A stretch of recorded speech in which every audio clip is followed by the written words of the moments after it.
campaign organization DG explains Onis' rejection of Fayoses' car gift. Chief Olusegun Oni's political campaign organization says Onis' rejection of a car gift from Ekiti State Governor, Ayodele Fayose, was done in the interest of all Ekiti workers and pensioners.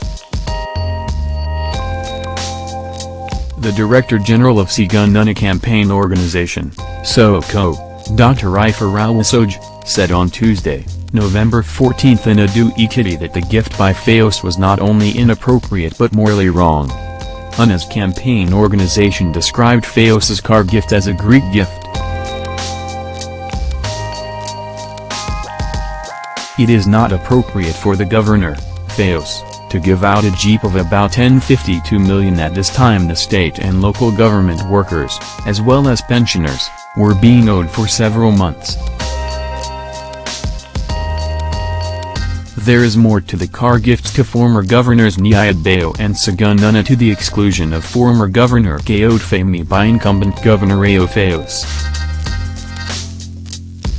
Like other former governors in Nigeria, Governors Ayodele, Oni and Fayose are more or less pensioners, who are entitled to both gratuity and other benefits, according to the laws of the state.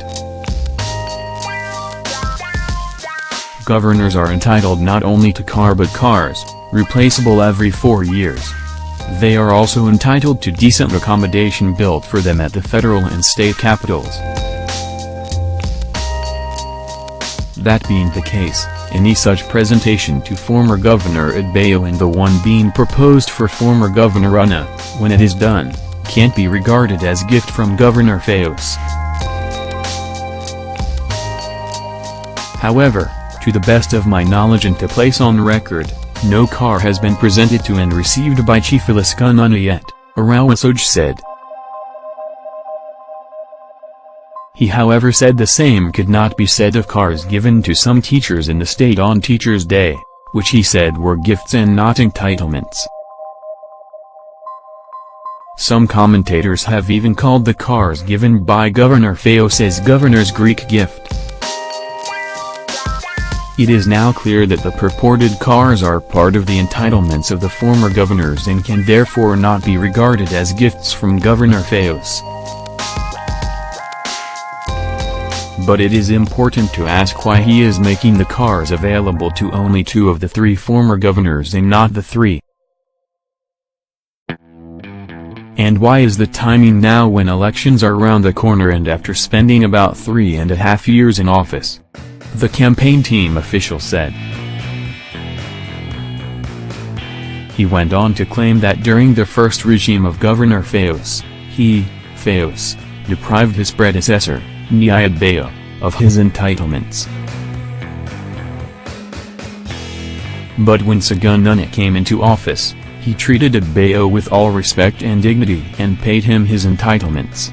That's an example of how governors should treat each other and their predecessors, irrespective of political differences, he added.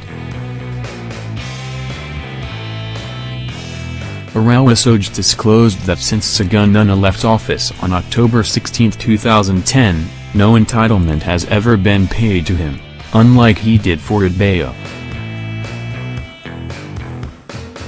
His words, as a matter of fact, he was not regarded and treated as a former governor, as his portraits were removed from the government house in Ekiti in spite of administering Ekiti State for 3.5 years.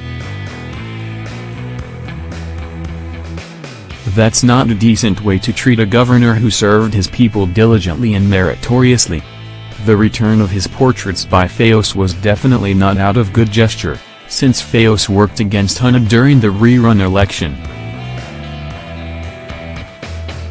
But history now has it that Fayose was the first to show evidence in the government house that Oni belongs to the club of former governors we accept.